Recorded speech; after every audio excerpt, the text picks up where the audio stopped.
मित्रांनो पाहू शकता तुम्ही आपल्या दर्यापूरमध्ये काही इकडे स्वच्छता अभियान दिसते, पाहून घ्या पूर्ण रोड स्वच्छ आहे. आणि हा कचरा पाहून घ्या कसा नेला जाते, दर्यापूरचा कचरा पाहून घ्या तुम्ही कसा नेला जाते डायरेक्ट टालीत. एवढा वेळ आहे नगर परिषदेला कंप्लेंट करून सांगूनही व्हिडिओही टाकूनही या लोकांच्या डोक्यात काय काय जंग चढला का काही समजून नाही राहिलं. कचऱ्यासाठी गाड्या असतात आणि या गाड्या पाहून ट्रॅक्टर चालू कचरा आणणार. आता हा सांगा हवेनं उडत नाही का कचरा, रस्त्यानं सिटीतून आहे ट्रॅक्टर टाली चालली, हा कचरा असा उडते. कित्येक वेळ सांगूनही याच्या भेजातनी जंग चढला, जंग याच्या भेजातला जंग निघूनच नाही राहिला अजूनही. पहा तुम्हाला काय वाटतं हा कचरा असा नेणं चांगला आहे का? याच्यावर गाड्या आहेत नगर परिषदच्या स्वतःच्या तरी अशा कचरा ट्रॅक्टर टालीत नेला जाते आणि हा कचरा उडून पूर्ण सिटी खराब होऊन राहिली.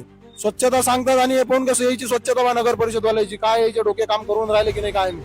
पहा तुम्ही काय वाटतं कमेंट मध्ये सांगा का तुम्ही. हे भराची पद्धत आहे कचरा पाहून का ट्रॉलीत, हा हवेनं उडते का बरी, आता हा उडत उडत पूर्ण सिटी खराब. एका इकडे लोक तुम्हाला दिसतात की कचरा आहे बा, हे स्वच्छता अभियान पाहून घ्या किती रोड पॉश आहे आणि या रोडने ट्रक ट्रॅक्टर ट्रॉली जाते आणि हा कचरा पूर्ण रोडनं सांडत जाते.